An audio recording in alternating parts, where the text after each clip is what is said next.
So hello to everyone. This is our fifth session in corporate accounting,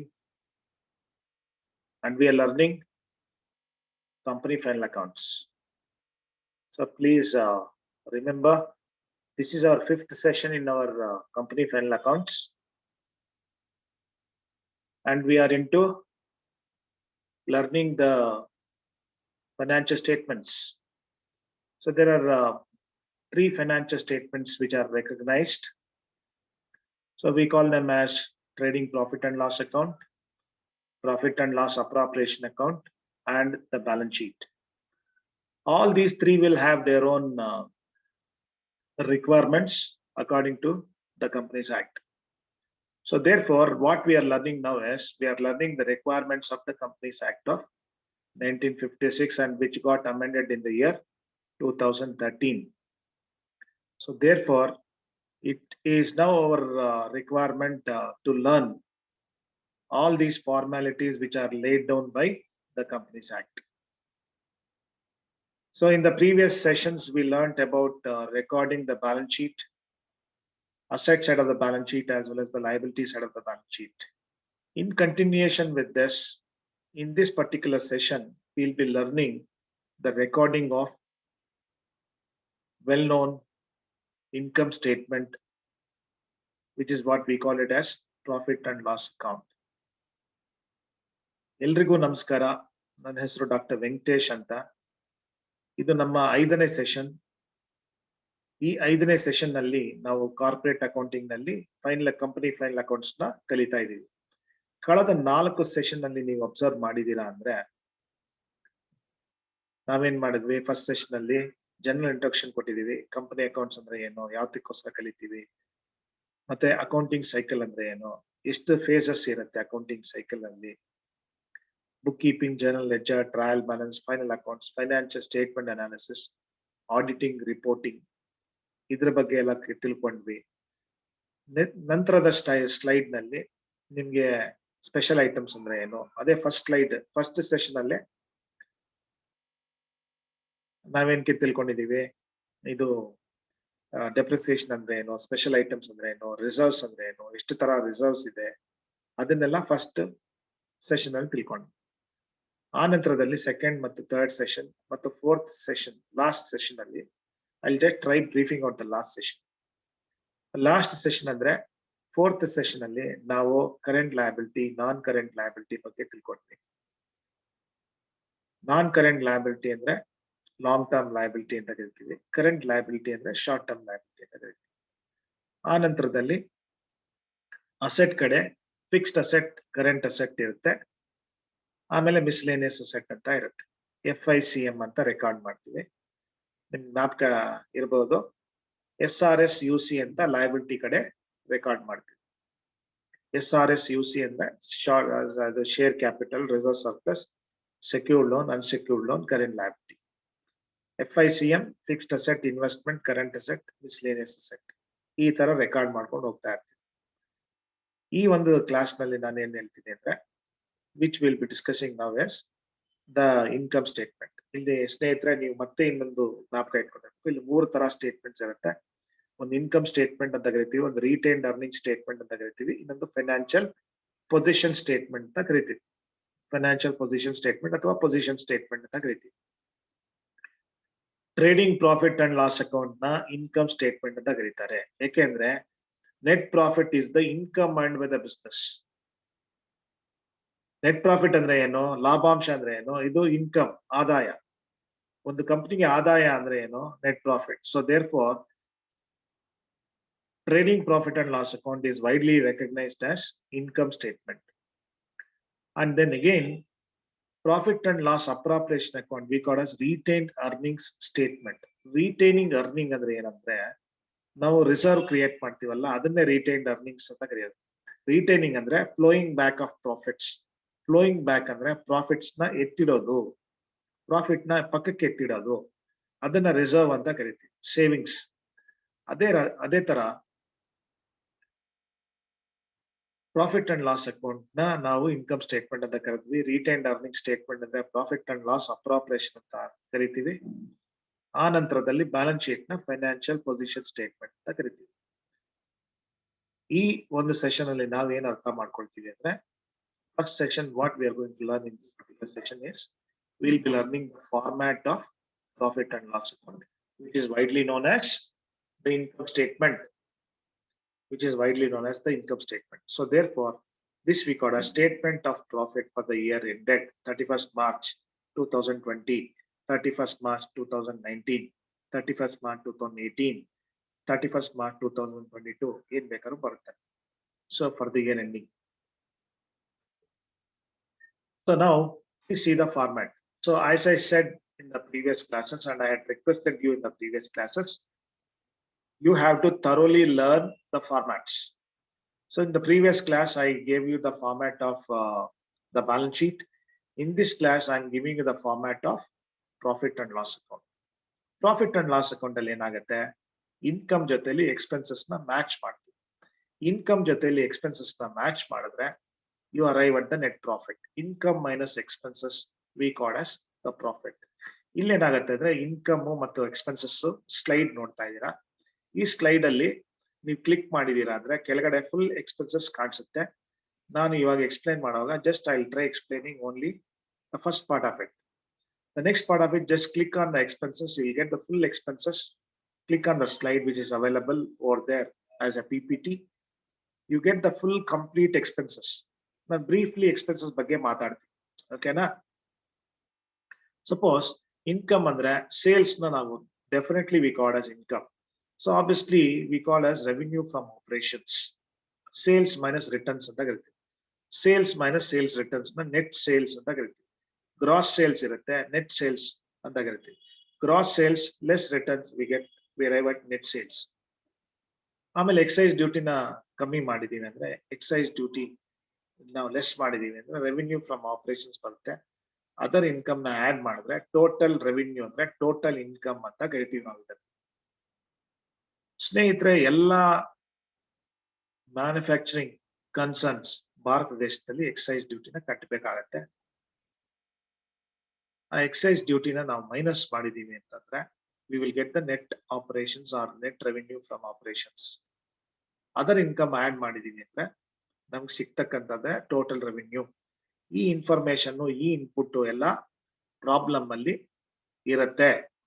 problem ಅಲ್ಲಿ ನಾವು detail ಆಗಿ ಇದರ ಬಗ್ಗೆ ಸ್ಟಡಿ ಮಾಡ್ತೀವಿ. ಇಲ್ಲಿ ನೀವೇನ್ ಮಾಡ್ಬೇಕು ಅಂದ್ರೆ ಬರೀ ಫಾರ್ಮ್ಯಾಟ್ ನ ಜ್ಞಾಪಕ ಇಟ್ಕೊಂಡಿರ್ಬೇಕು. You have to memorize the format. So as I said earlier, one of the important component for a revenue generation of a company is the sales. So if your sales are getting augmented is nothing but the sales are getting increased. So obviously your profits would also get increased. If your sales are decreasing, your profits also would decrease. So there is a high degree of correlation between sales and profit. Higher the sales, higher the profit. Lower the sales, lower the profits. ಇಲ್ಲಿ ತುಂಬಾ simple ಆಗಿ ಅರ್ಥ ಮಾಡ್ಕೊಳ್ಳೋದು ಏನಂತಂದ್ರೆ, sales ಜಾಸ್ತಿ ಆದ್ರೆ profit ಜಾಸ್ತಿ ಆಗುತ್ತೆ, ಸೇಲ್ಸ್ ಕಮ್ಮಿ ಆದ್ರೆ ಪ್ರಾಫಿಟ್ ಕಮ್ಮಿ ಆಗುತ್ತೆ. 1956 Companies Act, which got amended in the year 2013, compulsorily mandates you to write the contents like this only. ಇದೇ ತರ ಕಂಟೆಂಟ್ಸ್ ಬರಿಬೇಕು. ನಾವು ಯಾವ ರೀತಿ ಫಾರ್ಮ್ಯಾಟ್ ಕೊಟ್ಟಿರ್ತೀವೋ ಅದೇ ಫಾರ್ಮ್ಯಾಟ್ ನ ನೀವು ಫಾಲೋ ಮಾಡ್ಕೊಂಡು ಹೋಗ್ಲೇಬೇಕಾಗತ್ತೆ. This is mandatory, compulsory. So ಆದ್ರಿಂದ ಸ್ನೇಹಿತರೆ, ನನ್ನ ಒಂದು ರಿಕ್ವೆಸ್ಟ್ ಏನಪ್ಪಾ ಅಂತಂದ್ರೆ, ದಯವಿಟ್ಟು ಫಾರ್ಮ್ಯಾಟ್ ನ ಕಂಪ್ಲೀಟ್ ಆಗಿ ಅರ್ಥ ಮಾಡ್ಕೊಳ್ಳಿಕ್ಕೆ ಪ್ರಯತ್ನ ಪಡ್ಬೇಕು. ಮತ್ತೆ ಎಕ್ಸ್ಪೆನ್ಸಸ್ ನ ಲೆಸ್ ಮಾಡ್ತೀವಿ. ಈ ಎಕ್ಸ್ಪೆನ್ಸಸ್ ನ ನೀವು ಕ್ಲಿಕ್ ಮಾಡಿದ್ರೆ ನಿಮ್ಗೆ ಕಂಪ್ಲೀಟ್ ಎಕ್ಸ್ಪೆನ್ಸಸ್ ಲಿಸ್ಟ್ ಸಿಗತ್ತೆ. ಸಪೋಸ್ ನಾವು audit fee, legal fee, advertising, all those are the expenses. ಇಲ್ಲಿ ಎಕ್ಸ್ಪೆನ್ಸಸ್ ನ ನಾವು ಆಪರೇಟಿಂಗ್ ಎಕ್ಸ್ಪೆನ್ಸಸ್ ಅಂತ ಕರಿತೀವಿ. 3 ತರ ನೀವೇನ ಡಿವೈಡ್ ಮಾಡಿದ್ರೆ ಫ್ಯಾಕ್ಟರಿ ಎಕ್ಸ್ಪೆನ್ಸಸ್ ಅಂತ ಕರಿತೀವಿ, ಆಮೇಲೆ ಆಫೀಸ್ ಅಂಡ್ ಅಡ್ಮಿನಿಸ್ಟ್ರೇಷನ್ ಎಕ್ಸ್ಪೆನ್ಸಸ್ ಅಂತ ಕರಿತೀವಿ, ಆಮೇಲೆ ಸೆಲ್ಲಿಂಗ್ ಅಂಡ್ ಡಿಸ್ಟ್ರಿಬ್ಯೂಷನ್ ಎಕ್ಸ್ಪೆನ್ಸಸ್ ಅಂತ ಕರಿತೀವಿ. ಸಪೋಸ್ ವೇರ್ ಹೌಸ್ ಚಾರ್ಜಸ್ ಅಂತ ಇರುತ್ತೆ, ಅದು ಸೆಲ್ಲಿಂಗ್ ಅಂಡ್ ಡಿಸ್ಟ್ರಿಬ್ಯೂಷನ್ ಅಲ್ಲಿ ಬರುತ್ತೆ. ಸೇಲ್ಸ್ ಕಮಿಷನ್ ಅಂತ ಇರುತ್ತೆ, ಅದು ಸೆಲ್ಲಿಂಗ್ ಅಂಡ್ ಡಿಸ್ಟ್ರಿಬ್ಯೂಷನ್ ಅಲ್ಲಿ ಬರುತ್ತೆ. ಸ್ಟೇಷನರಿ, ಅದು ಆಫೀಸ್ ಅಂಡ್ ಅಡ್ಮಿನಿಸ್ಟ್ರೇಷನ್ ಅಲ್ಲಿ ಬರುತ್ತೆ. Factory manager salary factory expenses ಅಲ್ಲಿ ಬರುತ್ತೆ. ಸೊ ಇವೆಲ್ಲ 3 ಸೇರಿಸಿದ್ರೆ ನಾವು ಎಕ್ಸ್ಪೆನ್ಸಸ್ ಅಂತ ಕರಿತೀವಿ. ಎಕ್ಸ್ಪೆನ್ಸಸ್ ಅಲ್ಲಿ 3 ವಿಧ. ಅದೇನು? Factory expenses, office and administration expenses, selling and distribution expenses. All these put together, we call them as operating expenses. ನಾನು ಎಲ್ಲರಿಗೂ ಅರ್ಥ ಆಗ್ತಾ ಇದೆ ಅಂತ ಭಾವಿಸ್ಕೊಂಡಿದ್ದೇನೆ. ಏನಂತ? ಈ ಮೂರನ್ನು ಸೇರಿಸಿದ್ರೆ ನಾವು ಆಪರೇಟಿಂಗ್ ಎಕ್ಸ್ಪೆನ್ಸಸ್ ಅಂತ ಕರಿತೀವಿ. ಯಾವ ಮೂರನ್ನು? Factory expenses, office and administration expenses, selling and distribution expenses. ಮೂರು ಸೇರಿದ್ರೆ ಆಪರೇಟಿಂಗ್ ಎಕ್ಸ್ಪೆನ್ಸಸ್ ಆಗುತ್ತೆ. ನೀವು ಆ ಸ್ಲೈಡ್ ಮೇಲೆ ಕ್ಲಿಕ್ ಮಾಡಿದ್ರೆ ನಿಮಗೆ ಕಂಪ್ಲೀಟ್ ಇನ್ಫಾರ್ಮೇಶನ್ ಸಿಗತ್ತೆ. ಎಲ್ಲಿ? ಎಕ್ಸ್ಪೆನ್ಸಸ್ ಕಾಲಮ್ ಅಲ್ಲಿ. So all these 3 are recorded over there. ಆ XXX ಅಂತ ಇರುತ್ತಲ್ಲ, ಆ XXX ಅಂದ್ರೆ ಅಲ್ಲಿ ಅಮೌಂಟ್ ನ ನೀವು ಫಿಲ್ ಮಾಡ್ಬೇಕಾಗುತ್ತೆ. So while preparing profit and loss account, following notes can be prepared. Other income ಅಂದ್ರೆ ನೀವು ಅಲ್ಲಿ ನೋಡಿದ್ರಲ್ಲ, ಅದರ್ ಇನ್ಕಮ್ ಅಲ್ಲಿ ಖಾಲಿ ಬಿಟ್ಟಿದ್ದೆ ಅಲ್ಲ ನಾನು. ಅದರ್ ಇನ್ಕಮ್ ಅಂದ್ರೆ ಏನೇನ್ ಬರುತ್ತಿಲ್ಲಿ ಅದು. So that is the reason why I was emphasizing on what the format. Emphasize ಅಂದ್ರೆ ಸ್ಪೆಷಲ್ ಇಂಪಾರ್ಟೆನ್ಸ್ ಕೊಡ್ಲೇಬೇಕು. ಸ್ಪೆಷಲ್ ಇಂಪಾರ್ಟೆನ್ಸ್ ಕೊಟ್ಟು ನೀವು ಇದನ್ನ ಅರ್ಥ ಮಾಡ್ಕೊಂಡಿದ್ದೀರಾ ಅಂತಂದ್ರೆ 14 ಮಾರ್ಕ್ಸ್ ತುಂಬಾ ಸುಲಭವಾಗಿ ಸ್ಕೋರ್ ಮಾಡ್ಬೋದು. 6 ಮಾರ್ಕ್ಸ್ಗೆ ನಿಮ್ಗೆ ಬರೀ ಪ್ರಾಫಿಟ್ ಅಂಡ್ ಲಾಸ್ ಅಕೌಂಟ್ ಮಾಡಿ ಅಂತ ಕೊಟ್ಟಿರ್ತಾರೆ. ಓಕೆನಾ? ಆ ನಂತರದಲ್ಲಿ 6 ಮಾರ್ಕ್ಸ್ಗೆ ಸಪೋಸ್ ಅನ್ಕ್ಲೈಮ್ ಡಿವಿಡೆಂಡ್ ಎಲ್ಲಿ ಹಾಕ್ತೀರಾ? ಬ್ಯಾಲೆನ್ಸ್ ಶೀಟ್ ಅಲ್ಲಿ ಎಲ್ಲಿ ಹಾಕ್ತೀರಾ? ಏನದು? ಕರೆಂಟ್ ಲಯಬಿಲಿಟಿನಾ, ನಾನ್ ಕರೆಂಟ್ ಲಯಬಿಲಿಟಿನಾ, ಅಸೆಟ್ಟಾ, ಅಥವಾ ಇವಾಗ ಗುಡ್ ವಿಲ್, ಕಾಪಿ ರೈಟ್ಸ್, ಏನದು? ಒಂದು list of expenses, list of ಇದು ಐಟಮ್ಸ್ ಕೊಟ್ಟಿರ್ತಾರೆ. ಅದು ಬ್ಯಾಲೆನ್ಸ್ ಶೀಟ್ ಅಲ್ಲಿ ಎಲ್ಲಿ ಬರುತ್ತೆ ಅಂತ ನೀವು ಗುರುತಿಸ್ಬೇಕು. ಅದು ಗುರುತಿಸೋದಕ್ಕೆ ನಿಮ್ಗೆ 6 ಮಾರ್ಕ್ಸ್ ಕೊಟ್ಟಿರ್ತಾರೆ ಕ್ಲಾಸಿಫಿಕೇಶನ್. ಸೊ ದೇರ್ ಫಾರ್ ನಿಮ್ಗೆ ನಾನೇನ್ ಹೇಳೋದು ಅಂದ್ರೆ, ಈ ಫಾರ್ಮ್ಯಾಟ್ ನ ತುಂಬಾ ಚೆನ್ನಾಗಿ ಅರ್ಥ ಮಾಡ್ಕೊಟ್ರೆ ನಿಮ್ಗೆ 6 ಮಾರ್ಕ್ಸ್ಗೂ ಹೆಲ್ಪ್ ಆಗತ್ತೆ, 14 ಮಾರ್ಕ್ಸ್ಗೂ help ಆಗುತ್ತೆ. So therefore, please come back to the first slide which we were discussing. There you had something called as other income. Next slide ಅಲ್ಲಿ other income ಅಂದ್ರೆ ಏನೇನ್ ಬರುತ್ತೆ ಅಂತ ನಾವು ಇಲ್ಲಿ ವಿಚಾರ ಮಾಡ್ತೀವಿ. Other income ಅಂದ್ರೆ interest received on investment. As a company you might have invested elsewhere. Suppose Wipro ಅವರು ಏನ್ ಮಾಡ್ತಾರೆ ಅಂದ್ರೆ ಬೇರೆ ಕಂಪನಿ ಡಿಬೆಂಚರ್ಸ್ ಅಲ್ಲಿ ಕೂಡ ಇನ್ವೆಸ್ಟ್ ಮಾಡಿರ್ತಾರೆ. ಬೇರೆ ಕಂಪನಿ ಡಿಬೆಂಚರ್ಸ್ ಅಲ್ಲಿ ಅವ್ರೇನ suppose Muthoot finance, Manappuram finance ಅಂತ ಇದೆ. ಆ ಕಂಪನಿ ಡಿಬೆಂಚರ್ಸ್ ಅಲ್ಲಿ ಅವ್ರು ಏನನ್ನ ಇನ್ವೆಸ್ಟ್ ಮಾಡಿದ್ರೆ ಆ ಕಂಪನಿಯವರು ವಿಪ್ರೋ ಅವ್ರಿಗೆ ಇಂಟ್ರೆಸ್ಟ್ ಕೊಡ್ತಾರೆ. ಆ ಇಂಟ್ರೆಸ್ಟ್ ನ ಇಲ್ಲಿ ತಗೊಂಡು ಬಂದು ಹಾಕ್ತಾರೆ. Interest received on investments, discount received, commission received, transfer fee received, ಇವನ್ನೆಲ್ಲ ಅದರ್ ಇನ್ಕಮ್ ಅಲ್ಲಿ ನಾವು ರೆಕಾರ್ಡ್ ಮಾಡಿರ್ತೀವಿ. ಇಲ್ಲಿ ಎಲ್ಲಿ ಕೊಟ್ಟಿರ್ತಾರಪ್ಪ ಅಂತಂದ್ರೆ ಇದು ಟ್ರಯಲ್ ಬ್ಯಾಲೆನ್ಸ್ ಅಲ್ಲಿ ಕೊಟ್ಟಿರ್ತಾರೆ. ನಾನು ಲಾಸ್ಟ್ ಕ್ಲಾಸ್ ಅಲ್ಲೇ ಹೇಳಿದ್ದೇನೆ ಸ್ನೇಹಿತರೆ, ನಿಮ್ಗೆ ನೀವು ಬುಕ್ ಕೀಪಿಂಗ್ ಮಾಡಂಗಿಲ್ಲ, ಜರ್ನಲ್ ಮಾಡಂಗಿಲ್ಲ, ಲೆಡ್ಜರ್ ಮಾಡಂಗಿಲ್ಲ. ನಿಮ್ಗೆ ಡೈರೆಕ್ಟ್ ಟ್ರಯಲ್ ಬ್ಯಾಲೆನ್ಸ್ ಕೊಟ್ಟಿರ್ತಾರೆ. ಟ್ರಯಲ್ ಬ್ಯಾಲೆನ್ಸ್ ಐಟಮ್ಸ್ ಇಂದ ನೀವು ಫೈನಲ್ ಅಕೌಂಟ್ಸ್ ಪ್ರಿಪೇರ್ ಮಾಡಬೇಕು. ಫೈನಲ್ ಅಕೌಂಟ್ಸ್ ಪ್ರಿಪೇರ್ ಮಾಡ್ಬೇಕಂದ್ರೆ ಏನ್ ಮಾಡ್ಬೇಕು? ಟ್ರೇಡಿಂಗ್ ಅಕೌಂಟ್ ಮಾಡ್ಬೇಕು, ಪ್ರಾಫಿಟ್ ಅಂಡ್ ಲಾಸ್ ಅಕೌಂಟ್ ಮಾಡ್ಬೇಕು, ಮತ್ತು ಬ್ಯಾಲೆನ್ಸ್ ಶೀಟ್ ಮಾಡ್ಬೇಕು. So therefore what now we are discussing is we are discussing the format of profit and loss account. Other income ಅಂದ್ರೆ ಇಲ್ಲೇ ಹಾಕ್ಬೇಕಾಗತ್ತೆ. ಅದ ಸಪೋಸ್ ಎಲ್ಲೋ ಒಂದ್ ಆ ಕಡೆ ಕಟ್ಟಿರ್ತಾರೆ, ಒಂದು ಯಾವ್ದೋ ಒಂದು ಮೂಲೆಯಲ್ಲಿ ಕೊಟ್ಟಿರ್ತಾರೆ ಕಮಿಷನ್ ರಿಸೀವ್ಡ್ ಅಂತ. ಆ ಕಮಿಷನ್ ರಿಸೀವ್ಡ್ ನ ತಗೊಂಡ್ ಬಂದು ನೀವು ಅದರ್ ಇನ್ಕಮ್ ಕಡೆಗೆ ಕೆಳಗಡೆನೆ ಹಾಕ್ಬೇಕು. ಓಕೆನಾ? ನೆಕ್ಸ್ಟ್ ಡಿಸ್ಕೌಂಟ್ ರಿಸೀವ್ಡ್ ಅಂತ ಯಾವ್ದೋ ಒಂದು ಮೂಲೆಯಲ್ಲಿ ಕೊಟ್ಟಿರ್ತಾರೆ. ಡಿಸ್ಕೌಂಟ್ ಪೇಯ್ಡ್ ಕೊಟ್ಟಿರ್ತಾರೆ, ಡಿಸ್ಕೌಂಟ್ ರಿಸೀವ್ಡ್ ಕೊಟ್ಟಿರ್ತಾರೆ. ಡಿಸ್ಕೌಂಟ್ ರಿಸೀವ್ಡ್ ನ ತಗೊಂಡ್ ಬಂದು ಇಲ್ಲೇ ಹಾಕ್ಬೇಕಾಗುತ್ತೆ. ಡಿಸ್ಕೌಂಟ್ ಪೇಯ್ಡ್ ಅಂದ್ರೆ, ಡಿಸ್ಕೌಂಟ್ ಅಲೌಡ್ ಅಂದ್ರೆ ಎಕ್ಸ್ಪೆನ್ಸಸ್ ಅಲ್ಲಿ ಹಾಕ್ಬೇಕಾಗುತ್ತೆ. ಓಕೆನಾ? Next note on cost of materials consumed. ಇಲ್ಲೇನಾಗತ್ತೆ ಅಂದ್ರೆ ಕಾಸ್ಟ್ ಆಫ್ ಮೆಟೀರಿಯಲ್ಸ್ ಕನ್ಸ್ಯೂಮ್ಡ್ ಅಂತ ಅಲ್ಲಿ ಮೇಲ್ಗಡೆ ಇತ್ತಲ್ವಾ, ಇದನ್ನ opening stock plus purchases plus right minus closing stock, ಇದನ್ನ ನಾವು total cost of raw materials consume ಅಂತ ಕರಿತೀವಿ. So this is also very very important. ಎಲ್ಲದಕ್ಕೂ ನೋಟ್ ಬರೀಲೇಬೇಕಾಗುತ್ತೆ. ಆದ್ರಿಂದ opening stock plus purchases plus right plus carriage plus closing stock, we will arrive at what? Cost of materials consume. Opening stock ಗೆ purchase ನ add ಮಾಡ್ತೀವಿ. Freight ಮತ್ತು carriage ಅಂದ್ರೆ transportation expenses ಅಂತ ಕರಿತೀವಿ. ಈ ಟ್ರಾನ್ಸ್ಪೋರ್ಟೇಷನ್ ಎಕ್ಸ್ಪೆನ್ಸಸ್ ನ ನಾವು ಫ್ರೈಟ್ ಅಂಡ್ ಕ್ಯಾರೇಜ್ ಅಂತ ಕರಿತೀವಿ. ಅದರಲ್ಲಿ ಕ್ಲೋಸಿಂಗ್ ಸ್ಟಾಕ್ ನಾವೇನ ಕಳೆದಿದ್ದೀವಿ ಅಂತಂದ್ರೆ you arrive at what? Total cost of raw materials consume. Next employee benefit expenses. ನಾನು ಅದಕ್ಕೆ ಹೇಳಿದ್ದು, ನೀವು ಆ ಎಕ್ಸ್ಪೆನ್ಸಸ್ ಕ್ಲಿಕ್ ಮಾಡಿದೀರಾ ಅಂದ್ರೆ ಫುಲ್ ಕಂಪ್ಲೀಟ್ ಎಕ್ಸ್ಪೆನ್ಸಸ್ ಅಂಡರ್ಸ್ಟ್ಯಾಂಡಿಂಗ್ ಬರುತ್ತೆ. ಆ ಕಂಪ್ಲೀಟ್ ಅಂಡರ್ಸ್ಟ್ಯಾಂಡಿಂಗ್ ಅಲ್ಲಿ ಎಂಪ್ಲಾಯಿ ಬೆನಿಫಿಟ್ ಎಕ್ಸ್ಪೆನ್ಸಸ್ ಅಂತ ಇರುತ್ತೆ. ಆ ಎಂಪ್ಲಾಯಿ ಬೆನಿಫಿಟ್ ಎಕ್ಸ್ಪೆನ್ಸಸ್ ಕೆಳಗಡೆ ಇದನ್ನೆಲ್ಲ ಬರಿಬೇಕಾಗುತ್ತೆ. ಯಾವ್ದನ್ನ? Salary and wages, contribution to P F and ESI. PF ಅಂದ್ರೆ ಪ್ರಾವಿಡೆಂಟ್ ಫಂಡ್, ESI ಅಂದ್ರೆ ಸ್ಟೇಟ್ ಎಂಪ್ಲಾಯಿ ಸ್ಟೇಟ್ ಇನ್ಶೂರೆನ್ಸ್ ಅಂತ, bonus, gratuity, staff welfare expenses ಎಲ್ಲದನ್ನು ಎಂಪ್ಲಾಯಿ ಬೆನಿಫಿಟ್ ಎಕ್ಸ್ಪೆನ್ಸಸ್ ಕೆಳಗಡೆನೆ ಬರಿಬೇಕಾಗುತ್ತೆ. Next, finance cost, interest on debentures, interest on loans, and other borrowings. You have to put it under finance cost. Finance cost ಕೆಳಗಡೆನೆ ಹಾಕ್ಬೇಕಾಗುತ್ತೆ. Interest on debentures. Debentures ಅಂದ್ರೆ ಸಾಲ ಪತ್ರ. ಕಂಪನಿಯವರು debentures issue ಮಾಡಿರ್ತಾರೆ, public debentures ನ ತಗೊಂಡಿರ್ತಾರೆ. ವರ್ಷ ಅದಕ್ಕೆ ಇಂಟ್ರೆಸ್ಟ್ ಕೊಡ್ಬೇಕಾಗತ್ತೆ ಪಬ್ಲಿಕ್ಗೆ ಮತ್ತು ಯಾರು ತಗೊಂಡಿರ್ತಾರೋ ಅವ್ರಿಗೆ. ಅದನ್ನ ನೀವು ಇಲ್ಲಿ ರೆಕಾರ್ಡ್ ಮಾಡ್ಬೇಕಾಗತ್ತೆ. Interest on loans and other borrowings. Interest on loan ಅಂದ್ರೆ long term borrowings.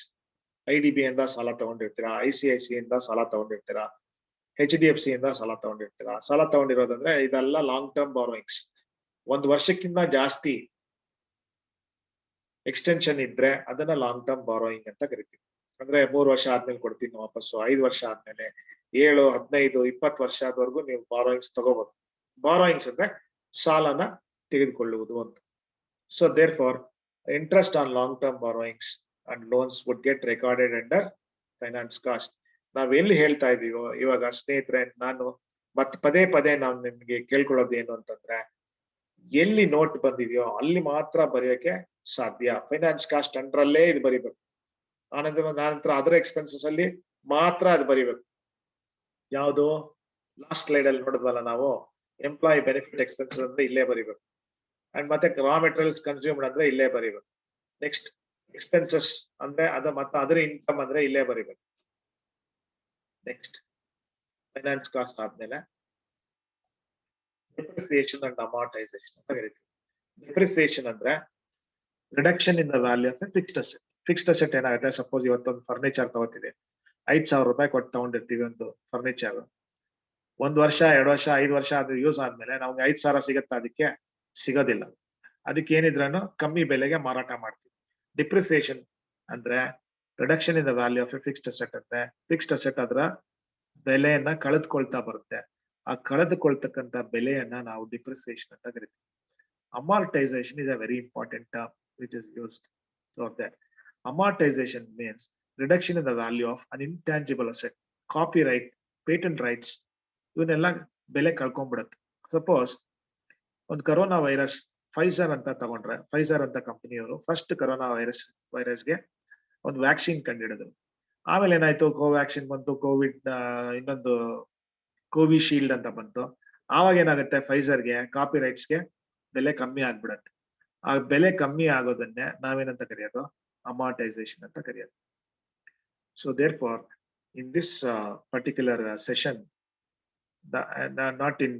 in this particular note, what you have to record is all depreciation on fixed assets, preliminary expenses written off, and amortization of intangible assets na ನೀವು right of ಮಾಡ್ತೀರಾ.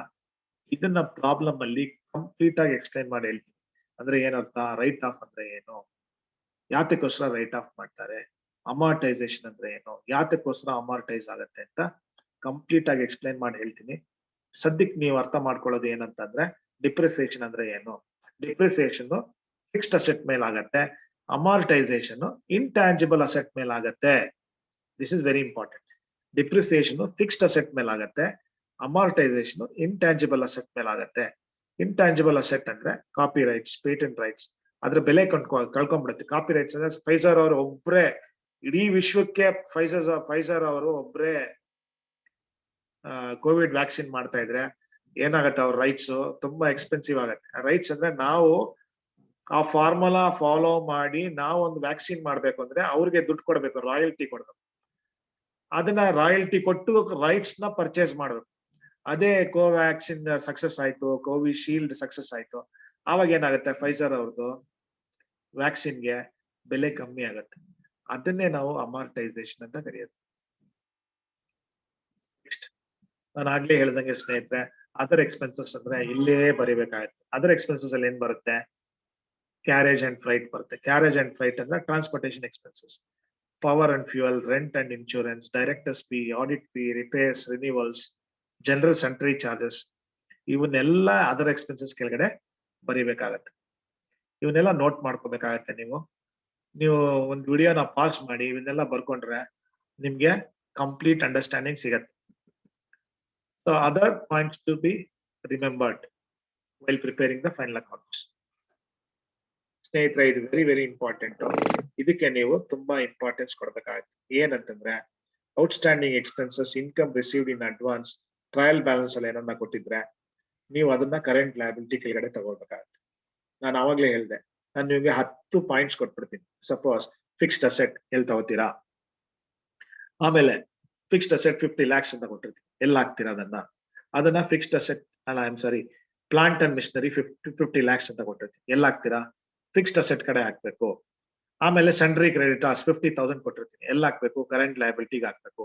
Bank overdraft some 5 lakhs ಅಂತ ಕೊಟ್ಟಿರ್ತೀನಿ, ಎಲ್ಲ ಹಾಕ್ಬೇಕು, ಅದನ್ನ current liability ಕೆಳಗಡೆ ಹಾಕ್ಬೇಕು. ಆಮೇಲೆ ಡಿಬೆಂಚರ್ಸ್ ಸಮ್ 50 lakhs ಅಂತ ಕೊಟ್ಟಿರ್ತೀನಿ, ಅದನ್ನ ಎಲ್ಲ ಹಾಕ್ಬೇಕು, ಅದನ್ನ ಲಾಂಗ್ ಟರ್ಮ್ ಲಯಬಿಲಿಟಿ ಕಡೆ ಹಾಕ್ಬೇಕು. ಆ ನಂತರದಲ್ಲಿ cash in hand, cash at bank ಅಂತ ಕೊಟ್ಟಿರ್ತೀನಿ 50,000 ಅಂಡ್ 1,20,000, ಅದನ್ನ ಎಲ್ಲ ಹಾಕ್ಬೇಕು, ಕರೆಂಟ್ ಅಸೆಟ್ ಕೆಳಗಡೆ ಹಾಕ್ಬೇಕು.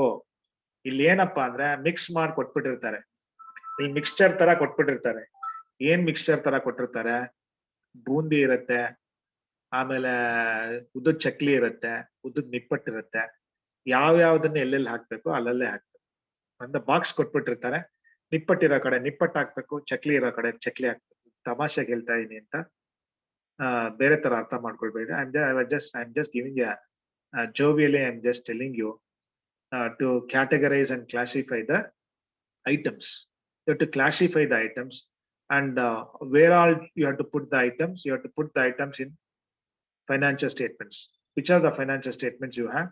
Balance sheet and trading profit and loss account.